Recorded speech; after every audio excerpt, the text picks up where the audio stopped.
আমাদের স্বভাবের কোনো পরিবর্তন নাই। সে বিষয়টা কেমন একটা গল্প বলে শেষ করি। কোন এক এলাকায় হত দরিদ্র পরিবারের একজন ব্যক্তি ছিল। তো এলাকার মানুষ তারে ফ্যান চাটা বলে ডাকতো। কি চাটা বলে? ফ্যান চাটা বলে ডাকতো। এখন বেচারা যাই হোক আল্লাহ তাআলা তারে ভালোবাসছে। 2-10 বছর পরে অনেক টাকা পয়সার মালিক, মিল কলকারখানা ইন্ডাস্ট্রির মালিক, হাজার হাজার শ্রমিক তার ইন্ডাস্ট্রিতে কাজ করে। আমি শেষ করবো ইনশাআল্লাহ।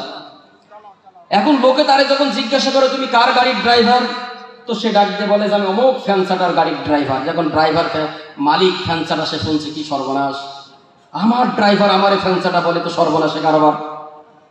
ফ্যাক্টরির কর্মচারীদেরকে জিজ্ঞাসা করে তুমি কার ফ্যাক্টরিতে কাজ করো, অমুক ফ্যান চাটার ফ্যাক্টরিতে কাজ করে। মেজাজ গরম।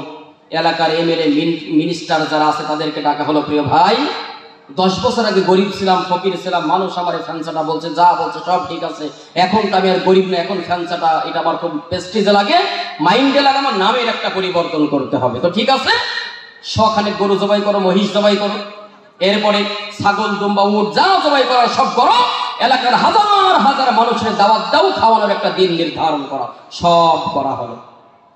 এলাকার যে প্রধান আছেন তিনি মাইক্রোফোনটা হাতে নিয়ে ডাকতে বলছেন, প্রিয় উপস্থিত জনতা একটু খেয়াল করে শোনেন, এই যে এত সুন্দর করে আমাদেরকে যে খাওয়ানো হলো, এই লোকটা আমাদেরকে খাওয়াইলেন, এই খাওয়ানোর পিছনে যে একটা উদ্দেশ্য আছে সেটা কি তোমরা জানো? এলাকার লোক বলছে যে না, আমরা কিচ্ছু জানি না। তো শোনো, এই যে লোকটা আমাদেরকে খাওয়াইলো, এই লোকটার আজকে এখন পর্যন্ত আমরা ফ্যান চাটা বলে চিনতাম, কিন্তু এই লোকটার নামের একটা পরিবর্তন করতে হবে। আজ থেকে আর ফ্যান চাটা না, আজ থেকে এই লোকটারে আমরা মধু চাটা বলে ডাকবো। বলেন তো কি চাটা? এখন বেচারার মেজাজ গরম, মাইক্রোফোনটা হাতে নিয়ে ডাক দিয়ে বলছে, চেয়ারম্যান সাহেব আপনি ফাইজলামি করার জায়গা পান না, তাই না?